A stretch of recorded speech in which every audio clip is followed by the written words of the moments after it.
the help of divine providence, and thanks to my present financial well-being, I have been able to rescue my beloved birthplace from the hands of creditors. And once again, I am here in my boyhood home.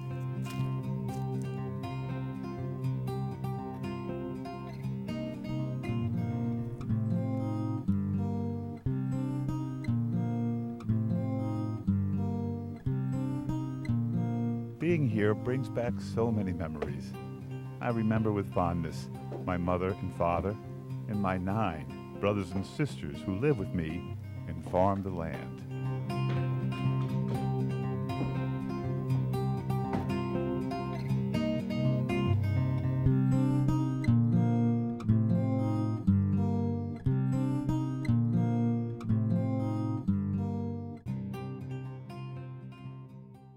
Samuel was born in Scotland on July 5th of 1731. Samuel lived when Connecticut was still a colony. Like many of the founders of the country, Samuel was a 5th-generation American. They were no longer Englishmen.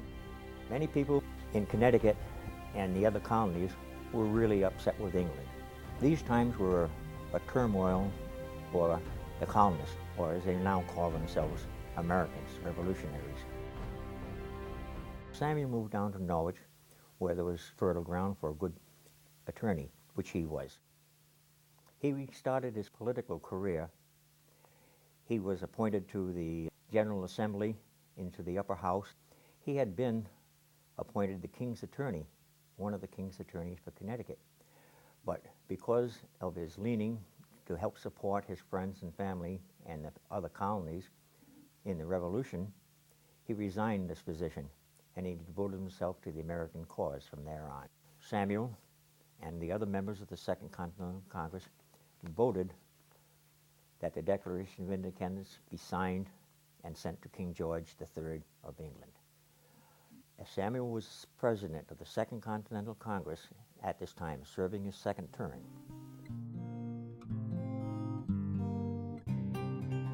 My sincere belief in the great author of nature rests on the foundation that was set for me in those early days. I think back on those youthful times with great blessings. I have spent my life in public service. I served in the Continental Congress, signed the Declaration of Independence, and am now Governor of Connecticut. I have the satisfaction of knowing that our glorious cause has been successful and that our new republic seems to finally be on a proper footing with our new Constitution. So it is with a mixture of humble pride and happiness that I sit in my birthplace, where my long journey began, and reflect back on this homestead, which I now, with great regard, refer to as Huntingdale.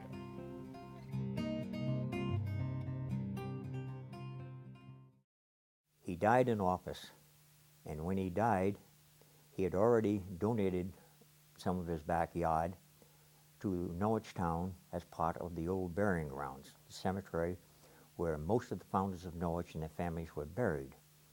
Samuel was buried there with great fanfare. The entire state mourned him. Over the years, this mausoleum has been neglected and forgotten, basically the same way Samuel and his life and accomplishments were forgotten.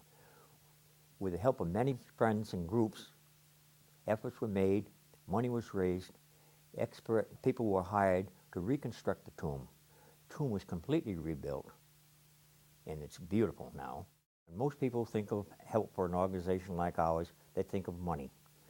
The Samuel Huntington Trust has a mission to preserve Samuel's birthplace in Scotland, educate the public of Samuel's accomplishments and life, and to operate the Huntington Homestead Museum.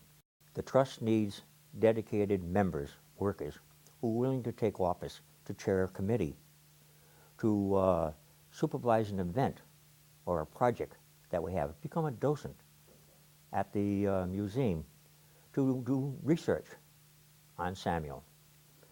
When we have these kind of people to help us, the support we get, we can use.